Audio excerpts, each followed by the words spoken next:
Virginia Brian Amas. Narito ang aming presentasyon para sa asignaturang introduksyon sa pagsasalin. Ang aming sinagawang aktibidad ay patungkol sa panayam at presentasyon. Masasaksihan ninyo ang unang bahagi ng aming gawain ngayon, kundi ang panayam.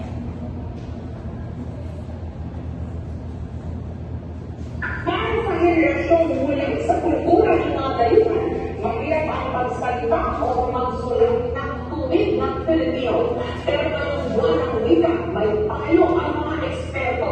Lahat ng ganyan ng salita ay mayroong katumbas sa Pilipino. Kailangan lang ng pagmamahal sa wika para ito'y mahanap.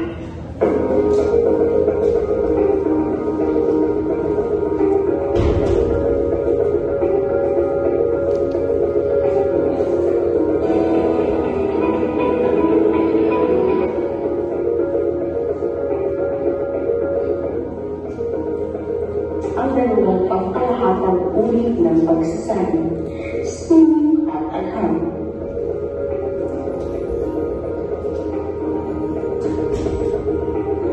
Ang pagsasalin pampanitikan ay nakatuon sa singing at bandana. Halimbawa, tula o nobela. Kaya malikhain at paglalhaga ang wikang ginagamit dito. Samantalang ang pagsasalin at ham o teknikal ay nakatuon sa katumpakan at informasyon.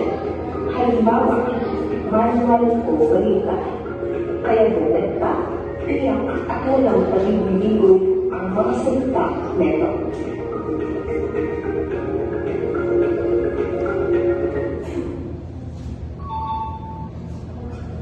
Ang isang bose ng pagsasalin ay ako ay manalo na kalaman sa parehong wika at kultura ng pinagmulanan. Patututuhan ng teksto ay nakayarang nawain ang iyatin ang buhay na liwang at ang dami ng mensahe na hindi namin nagkaroon ng nagsasabi ng mga salita. Masinong prioritarya, may mahabang nakahanap sa pagsaan, may pananalutan, panatilihin ang karapatan at integridad ng mga orihinal na angka upang maging palinaw, pasto at makabulang ito sa mga luwasan. Ang isang mahusay na pagsasalin ay dapat may mga katangian tulad ng kadalughasaan sa wika, kultural na pag-unawa, kakayahan sa komunikasyon at kaalaman sa paksa. Dapat may malalim na kaalaman sa wika ng pinagmulang teksto at sa wikang pinatatarget, maunawaan ang kultural na konteksto ng teksto. Maipahayag ng maayos ang mga ideya at konsepto at may mga kaalaman sa larangan ng konteksto na isinasalin. Kahit marami na ang teknolohiya sa pagsasalin, kailangan pa rin ang pagsasalin ng tao dahil sa mga kultural na process, kalikasan ng wika, kreatibong pagsasalin na hindi pa nakikita ng mga makina. Ang mga tao ay may kakayahan na magsagawa ng kreatibong pagsasalin na nagkakapagpahatid ang tamang tono at estilo ng teksto. Kaya kailangan pa rin ang pagsasalin ng tao upang maihatid ang tamang kahulugan at kalikasan ng teksto. Ang mabuti na pagsasalin ay mahalaga dahil siya ang tumutulong upang mabahayan ng tama at malinaw ang mensahe mula sa isang wika patungo sa ibang wika. Hindi namin na isinasalin ang mga salita at hindi pati ang tumiyang lugar, damdamin at konteksto. Nanging tayo upang maiwasan ang maling pag-unawa. Sa tulong ng mahusay na pagsasalin, naging mas maayos ang komunikasyon sa edukasyon, negosyo at pagkikipag-ugnay sa ibang kultura at bansa. Dahil dito na mapagbibigay ang tamang informasyon at pagkakaroon ng mga malinaw na pagkikili ang tao. Kapag wala tayong translator o pagkakasalin, magiging mahirap ang komunikasyon ng mga tao may pag-ibang wika. Maaaring magkaroon ng hindi pagkaintindihan dahil hindi malinaw ang kahulugan ng salita o mensahe. Mahirap din ang mga tao mula sa libro, dokumento at informasyon sa ibang wika. Bukod dito, maaaring panatanda dito sa pag-aaral, negosyo at pagkikipag-ugnay sa ibang bansa. Kaya mas madaling limitado ang aking kaalaman at komunikasyon sa mundo. Ano nga ba ang katangian ng isang mahusay na pagsasalin para sa akin? Para sa akin, ang isang mahusay ng tagasali ay malalim na pag-unawa sa may pagpipulot at bilang pagsasalihan. Mahalaga at hindi na lang sinasabi ng bawat salita, kundi maging na rin ang kahulugan, tandaan at konteksto ng mensahe. At dapat yung mga maingat sa pagpili ng mga salita upang hindi mabago yung tiwak ng original na teksto. Bukod dito, kailangan ng isang mahusay na tagasali ang pagiging mata sa kultura at kahulugan ng wika kung sa gayon ay may bahagi ng mga ayos at magdala ng mensahe sa mga magbabasa o tagapakinig. So, bakit kailangan pa rin ng tao na tagapagsali kahit may teknolohiya na? Sa tingin ko, kailangan pa rin ng tao na tagapagsali kahit may teknolohiya na dahil mas nauunawaan ng tao yung tunay na kahulugan ng mensahe kapag tao yung nagsasalin. So, kapag gumagamit tayo ng teknolohiya sa pagsasalin, is literal na sinasabi namin yung bawat salita at hindi nito napupunay ng tamang konteksto o damdamin na sinasabi. Ang tao kasi ay mas nakakaunawa sa sitwasyon at kultura ng wika, kaya mas nagiging malinaw at tama yung pagsasalin. So kahit may mga translation apps na or nakakagamit tayo ng technology sa pagsasalin, ay mahalaga pa rin yung papel ng tao sa pagsasalin.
ginawa mo sa ibang tao.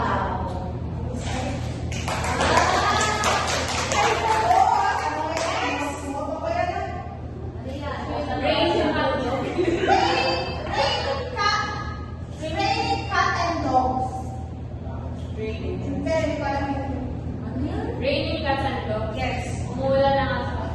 Yun na ang kayo. Yun na ang literal na. Literal na. Wala ka ng buhos sa ulan. Wala ka ng buhos sa ulan. Bakit yun ang bakit yun ang mas easy na pagsasabi sa English? Yung cats and dogs. Ay, baka kasi lagi sila magkaaway. Kaya hindi kasi ibig sabihin kasi ng it's raining cats and dogs. Dahil sobrang lakas or masama talaga yung Anong ginawa niyo? Okay. Next! Tapos yan na rin siya. Ang huli yung... Okay. Yun na. Yung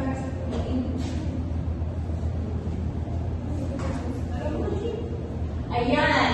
So, ngayon, napanood na yung mga panayang kanina tungkol sa mga mag-aaral sa sekundarya o tungkol sa yung mga ninanais nila na meron katangian ng isang tagapagsali. Nagkaroon din kayo ng introduction tungkol sa pagkakaiba ng pagsasaling gamit ang agham at sining. Lagi tandaan, pag-sining ay yung pangpanitikan na pagsasaling. Katulad ng mga tula o nobela. Pagdating naman sa mga pangagham, ito yung typical o literal na pagsasaling mula doon sa original na akda para hindi mawala sa konteksto. Mas pinapaboran na yung salita kesa sa diwa ng akda. Ngayon, pag-aaralan natin, ano nga ba yung mga simulain sa pagsasaling?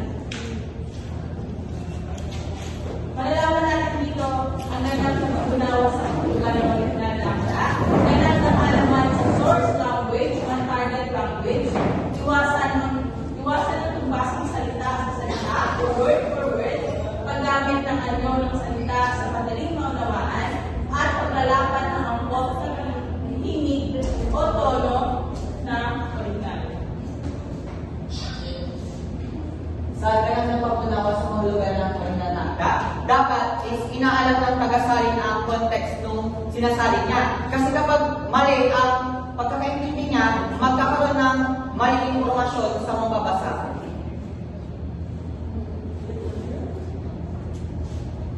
Ngayon naman, ano nga ba ang source language at target language? Ang source language from the root word of source, ibig sabihin, yung talaga yung original, pinagmulan ng lingwahe. At ang target language naman, ay yun yung pinagpupukusan ng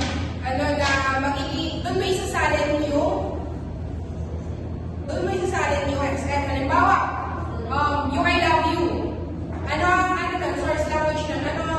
Ano yung lingwahe ginamit ko? Diba, Ingles? Ngayon, isasalin ko siya sa Pilipino dahil yun yung gusto ko, magiging mahal kita. At yung mahal kita, yun ang target language. Yun ay Filipino. Ang pangatong simulain naman ng pagsasalin ay iwasan ng tumbasang salita sa salita o word for word. Ang magiging kapatid niya ay sense for sense or thoughts for thoughts. Kasi iwasan natin, kunwari sa source language. Ang source language, iba ang konteksto niya kapag literal na nilipat mo siya sa target language. Para maiwasan natin yung pagkakaroon ng kalimuhan na pinakailangan na isipin natin ano mismo ba talaga yung diwa ng original na akda. Para yung target language mo, hindi siya mapalayo sa pag-unawa niya roon sa sinasabi. Kaya naman ay ikaapat na simula ito yung pagkakita niyo ng salita na madaling maunawaan. Bilang isang tagasalin ay kailangan isa-isip ang level ng mga mabasa at kumagamit tayo ng mga salita madaling maintindihan o maunawaan at pamilyar sa pagdidig ng mga tao upang magkaroon ng magandang ugnayan ng teksto ang mga tagapakinig. Ang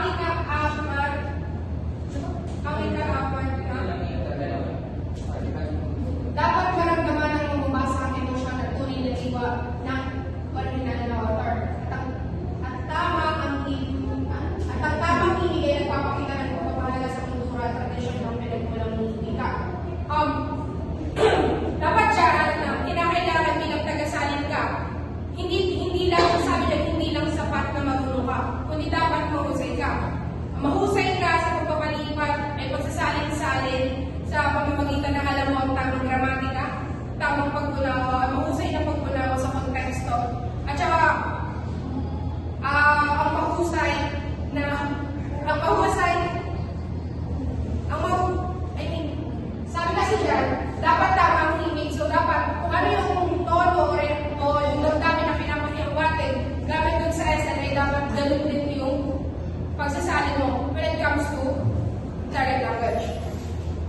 natin kailangan sundin ang simula't ito. So dahil ang pagsasabi na isa sa mga pinakamalaking papel na sa ating lipunan sa komunikasyon. Pinagdala natin ito ang mga tao magkaiba ang wika. Tulad na ito, di ba? Tulad lang ako, pagkasinan, yung si Mika is taga-Biko. So gumagamit tayo ng isang salita o magsasabi ng mga tayo ng mga kaibigan. So,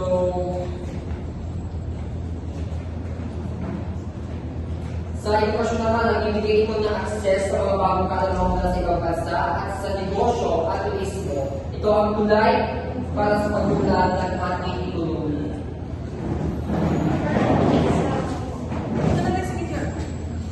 Salamat sa pakikinig at bilang pagbubuod, ang mahusay na pagsasalin ay hindi lamang basta pagpili ng salita, kundi pag-unawa sa diwa, kultura at tamang tono.